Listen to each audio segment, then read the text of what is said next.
Pisces. This is your weekly astrology summary from Born Without Boundaries. I'm hoping that you enjoy and appreciate this astrology focused video. That's why I'm posting it on Astrology Motivation. This is going to cover your astrology for this week. So, what are we? February like 27th to through March 6th. And it's going to go over the major planetary aspects and planetary transits that are affecting specifically your natal sun. What is your natal sun going to run into? And that's how you'll know the energies that are going to primarily impact you this week. I will be dividing Pisces into the three decans, Pisces 1, Pisces 2, and Pisces 3. This is divided by 10 degrees, right? So Pisces 1 is 0 to 10 degrees, Pisces 2 is 10 to 20 degrees, and Pisces 3 is 20 to 30 degrees. What degrees are you talking about, Michelle? Where your natal sun is. So if your natal sun is located between 0 and 10 degrees, you would be Pisces 1. If it's located between 10 and 20 degrees, you're Pisces 2. The reason why, and so on. The reason why is because there's just different energies associated with them, and because everything we do in astrology is measured by angles, there's going to be different aspects to different things, and you're not all going to be affected at the same time. And so what I'm going to do is break that down for you, and hopefully you'll be enjoying that on a weekly basis. So Pisces, big events coming, huge event actually. Saturn is going to drop into Pisces on May 7th. And that's big, not just for you, but for everybody, because Saturn is a larger planet and impacts all of us. It moves between signs about every 3 years. And so, I know, maybe I should articulate that better. It just has a big impact because it stays in a specific energy for a while. What does Saturn in Pisces mean? I think to summarize it relatively quickly, it's taking your dreams seriously. It's taking your psyche seriously, and your psychic abilities seriously, and your intuition seriously, and your connection to God seriously. It is not a religious connection, because that's about, basically, religion is the institutionalized faith. And you don't need institutionalization. You have faith. And so this is a deepening relationship and understanding with your relationship with God, taking it more seriously and being able to commit long term to learning about it in a more deeper way and dedicate yourself to it every single day. It's a maturation. So for those of you, and I'm talking to you Pisces, for those of you who are born in Pisces, who have your sun sign in Pisces, this will give a solid authority to your character, a kind of a maturation. For those of you going through your Saturn return, this is going to be a time of a great deal of change for you. So between now and 3 years, so since Saturn actually makes it really easy. So for the first year, say between now and February 28th of next year, so 2024, Saturn is going to be conjunct the natal suns of you, Pisces 1. So everybody who's born between 0 and 10 degrees Pisces, Saturn is really going to have an impact on your natal sun. This is going to affect you like a mini growing up period, a sense of really starting to take yourself, your life, your career, who you are, and what your life purpose is a lot more seriously, and be able to focus yourself a lot better, and maybe even sort of take some sort of authority in your life. So this is a really, really progressive kind of energy and a get things done kind of energy. But it can also sort of take possession of you, and it can kind of make you bossy or pushy or close-minded in a way that you would normally be open, in a sense of, okay, I know what I'm doing, I'm just gonna have blinders on. So that's something that you might want to be aware of too, over this next year. It's very important to know how you may impact people, but also how this energy can positively impact you. A conjunction is neither good nor bad. It's simply a lot of energy. And Saturn conjuncting your natal sun is a lot of really progressive and productive energy if you use it to support your progress. You know, Saturn or Capricorn energy is which Saturn rules, is often associated with the CEO of the zodiac. So let's put it this way. What does a CEO do? CEO doesn't necessarily invent the company. A CEO runs it and keeps it efficient and keeps it growing. So as that energy conjuncts your natal sun, it's really time for you to take your dreams, aspirations, and life purpose seriously and to start running it more efficiently and effectively. You don't have to start bossing people around, but you do have to start making people take you seriously. And the one thing that you can do to make people take you seriously is take yourself seriously. Don't go too serious. Saturn's energy can be very overwhelming, and you might, especially in the beginning, when on March 7th, when Saturn first hits those first degrees of Pisces. This is like really heavy energy, right? A sense of all of a sudden taking yourself too seriously. Let it sort of inspire you to get things done, and you really will. Pisces 1, between now and next February, you will be able to be more effective and more focused on building your life, on creating a reality from those things that inspire you. So something you need to know. Let's see, second decant Pisces. So Pisces 2, your natal sun is going to conjunct our current sun. Our current sun is this week is going to move between, I think, 10 or 11 degrees Pisces and 18 degrees Pisces. So for you guys, that's kind of, it's shorter term, right? It's only a week, but it's a beautiful energy of like feeling good about who you are and really understanding yourself and allowing yourself to shine brightly over this next week and to be able to feel more love and feel more passion and feel more confident about your love and passion.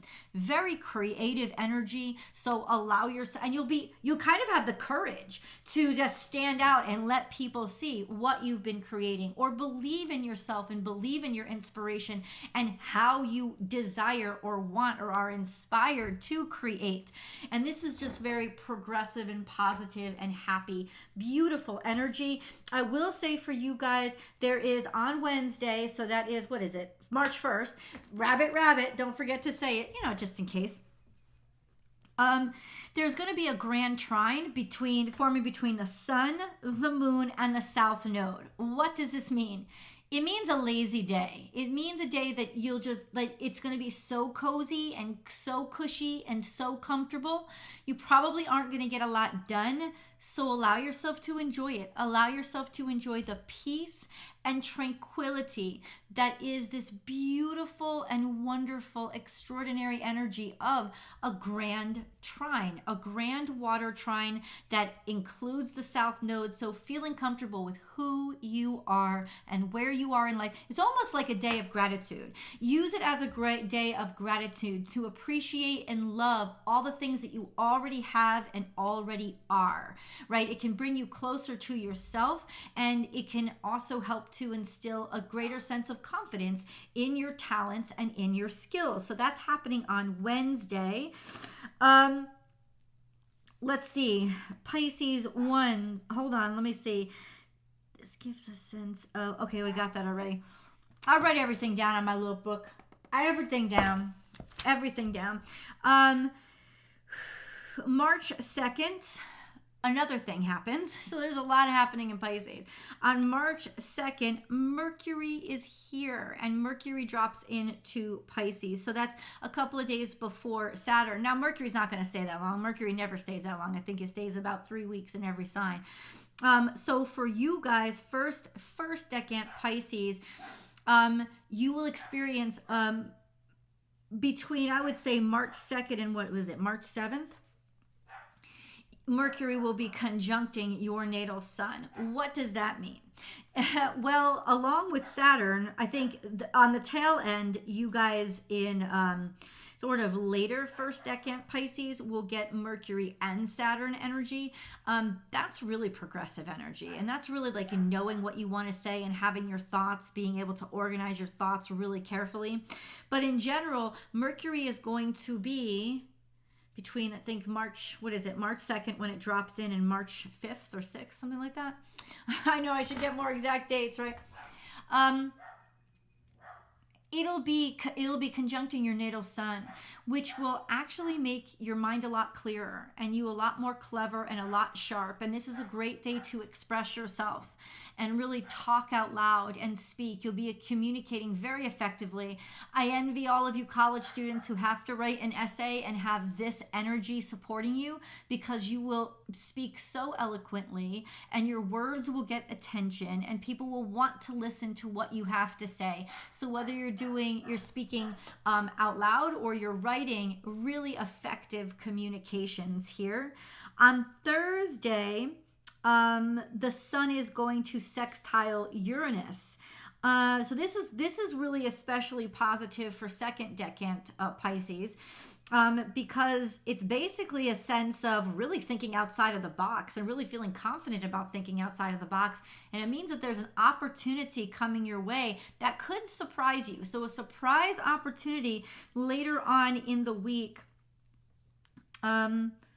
No, a couple of days in. So tomorrow, basically, if you go watch this video on Wednesday, a couple of days in. So by Thursday, Friday, expect there to be some surprise opportunities coming to you in unexpected places, and expect also a sense of confidence with different things, thinking differently and thinking outside of the box. That could actually provide you with the opportunity. That actually enables a great breakthrough. Pisces 3. Now, Pisces 3, Neptune has been sitting conjunct your natal sun, and it will sit there for a while. So it's going to be more of a difficult time, even though it is your ruler. That kind of helps you out, actually, because it kind of reinforces your own strength. But remember, your own strength is psychic. It's not clear, articulated thought. There is no box. Right? Aquarius is thinking outside of the box. Pisces is, there's no frickin' box. Like there's never was, there never is. The box is the imagined thing, right? So for you guys, there's going to be a bit of a challenge to not constantly get distracted, but also a real beautiful infusion of creative energy. So this is a time, this couple of years, it's a time for inspiration for you. However, this week, Neptune is going to be square to Mars, and it's actually going to be square to Mars through the end of March. So you can expect this tension for the next month. What does that mean? It's almost like you might be too distracted to get a lot done, or getting a lot done, or what you have to do is posing a challenge to your creative processes. Now, squares are wonderful blessings. It's like the universe is making things hard for you so that you can see just how strong you are. So when you feel yourself in a kerfuffle, when you feel yourself overstressed and overpressured, no, hey, Michelle said it's because Mars is square. No, but no, it's because the universe is trying to teach you something, and there really is something spectacular on the other side of it, if at the very least experience and discipline, right? This could also be, since Mars is in Gemini, a sense of not being able to articulate yourself very carefully, or not knowing the right words to say, or having a challenge getting to people, being challenged with getting people to listen to you and hear you, or write back to you, talk back to you, stuff like that. That could just pose challenges. It doesn't mean stop. It actually means work harder and live up to the challenge, and it will teach you a kind of strength that maybe you didn't know you had, and that's sort of the blessings of all squares. So Monday through Wednesday, and FYI, Monday through Wednesday, the moon is going to be in Virgo. So that is going to, at one point, between Monday and Wednesday, it is legitimately, the moon is going to be, say Monday, it's going to be in opposition to Pisces 1, Pisces 2 is Tuesday, Pisces 3 is Wednesday. Somewhere between that time, that moon is going to be in opposition to your natal sun. What does that mean? It means that it's actually sort of like a mini, and it is a mini, but it's like a mini full moon energy. It's a great time. You're gonna feel moodiness. That's what it's gonna. You're just gonna have like a wave of moodiness. You're gonna feel like you're on your period, even if you're a guy and you never got your period. It's like a wave of moodiness. But that is an opportunity for you to release and let go. And it's actually a very powerful time. And if you manifest with the moon by using this link, I'm going to show you a manifestation technique that you can use during this time to really start to release old energy and manifest using water some fantastic new things coming into your life. And because you're doing it when the moon is interacting with your natal sun, it will be so much more powerful. So check that video out. Absolutely.